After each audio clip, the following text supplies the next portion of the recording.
Hi everyone. Today we are here with John Gallen, a very Italian musician from Dublin, who with his album 917 is having a lot of success on the world charts. So, what's the crack, John? What's the crack? Well, it's very nice to be here, and it's lovely to be here with you both. Yeah. Thanks so much for joining us today. We start with the question. How you started with your musical project?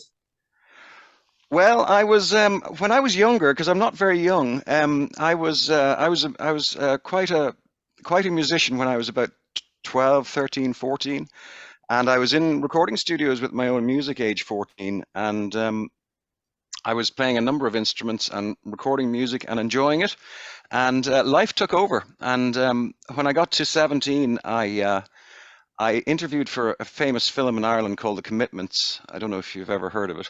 It was quite famous in Britain and Ireland and the United States. And I didn't get the role, and it really annoyed me.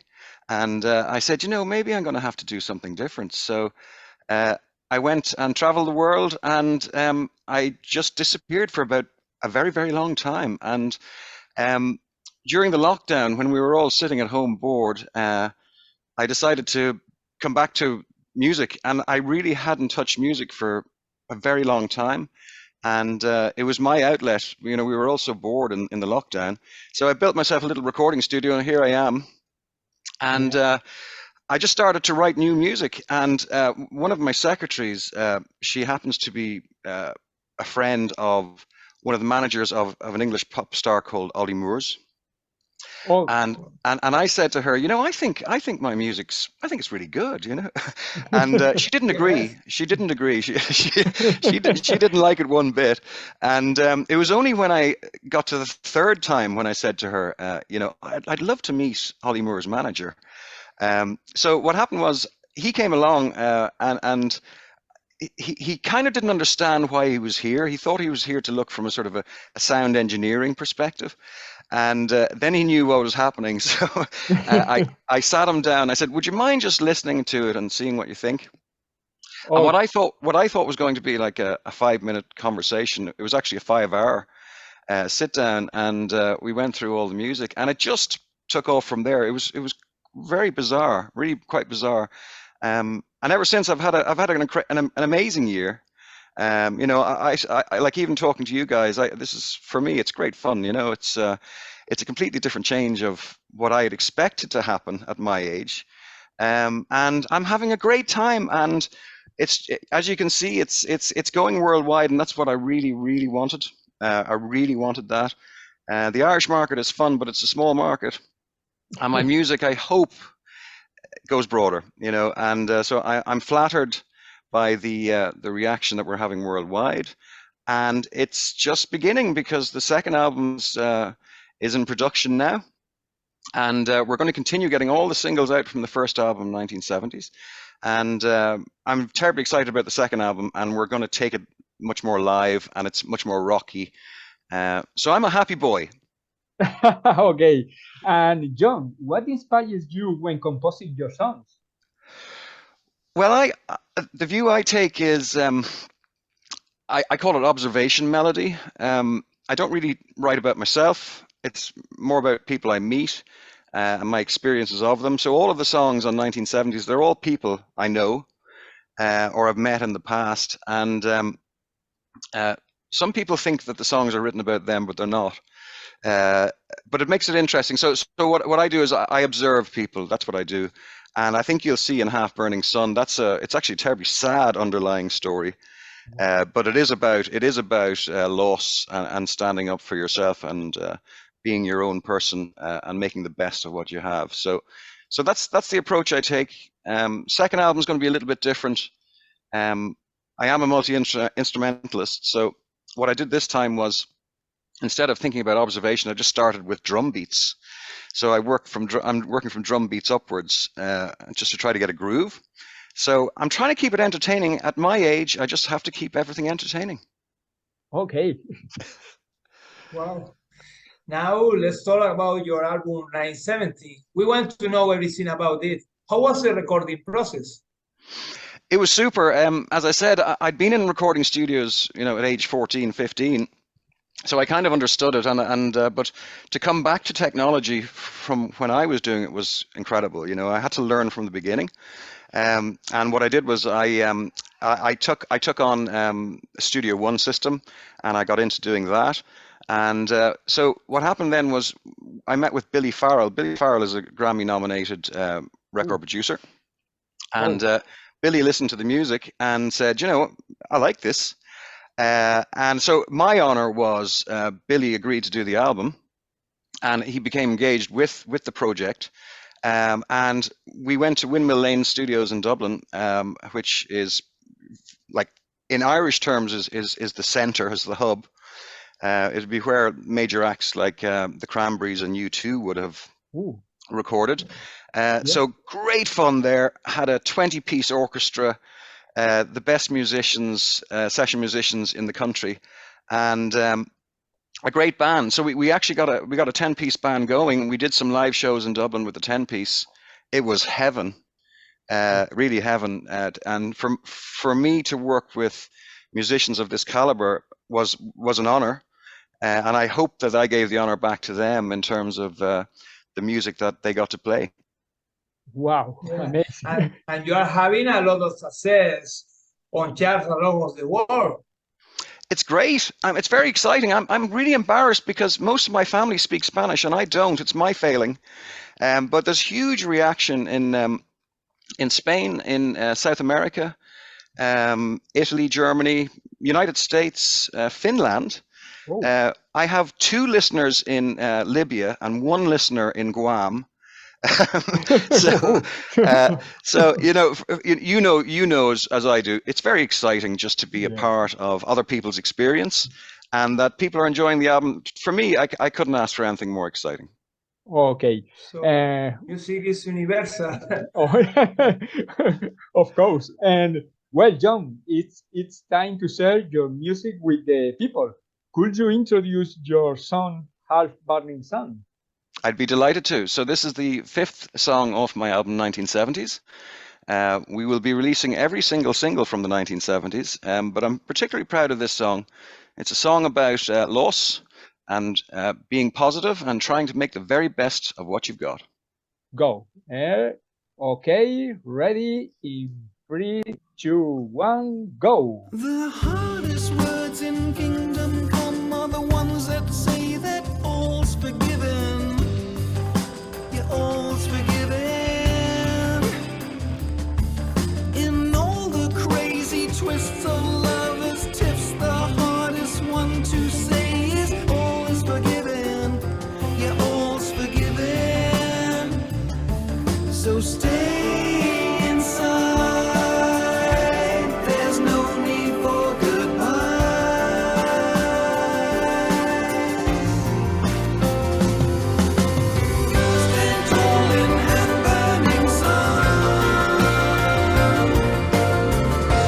Stories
yeah.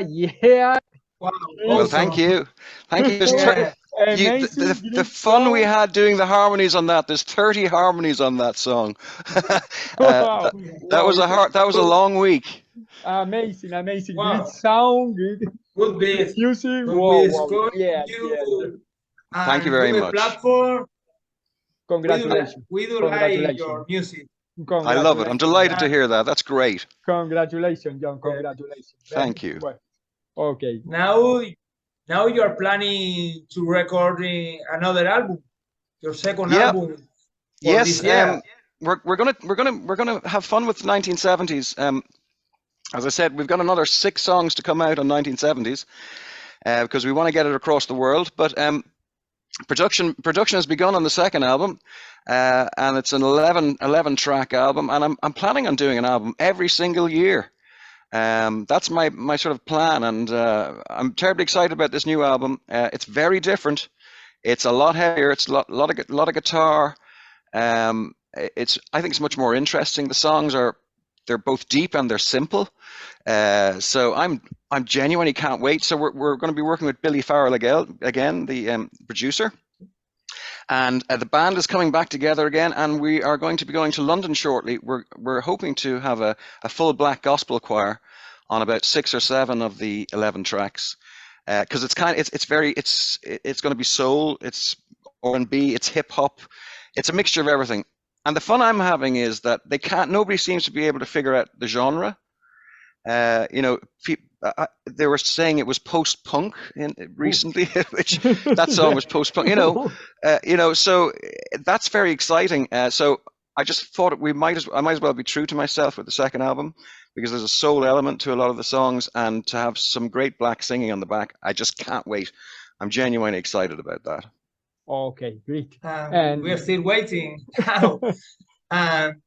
Apart from your second album, do you planning go on tour or something else for this year? We will. We're going to take a very gentle approach. We're not doing the usual thing, because maybe I'm just too old and I couldn't be bothered. Is that we're going to do maybe about 6 live gigs with the full band. So it's a 12-piece band, and we will be playing. Hopefully, we'll be playing in France, in Germany, the United Kingdom, and Ireland. But that's all. It's all predicated on people enjoying it worldwide. So if we got lots of Spanish listeners who like the music, I'd love to come down to Spain.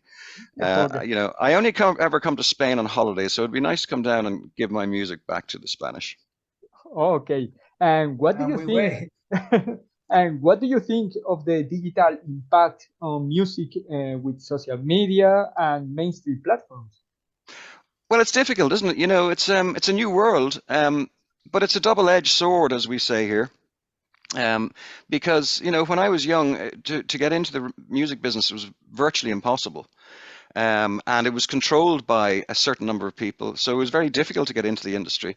And now it's open to everybody. So I'm so excited for all generations to be able to produce music. And sure, there's difficulties. It's difficult to make money. I mean, very honestly, it's difficult to make money. But you know what? If it's your art and it's your soul, just get it out there and do what you do. In the old days, there was never a glorious period. If younger people think that there was a glorious period, it doesn't exist. It's always been this way for artists. As we sometimes say, everybody loves a dead artist. We only really like them when they're dead. So it's a double-edged sword. I embrace it. There's aspects of it I don't like everybody. The one thing I'm doing is I'm not going to over-involve myself in social media. I want the music to speak for itself. Yeah, I mean, that's all you can do. Life is difficult. Okay. Which artist would you like to share on a stage or work together on other musical projects?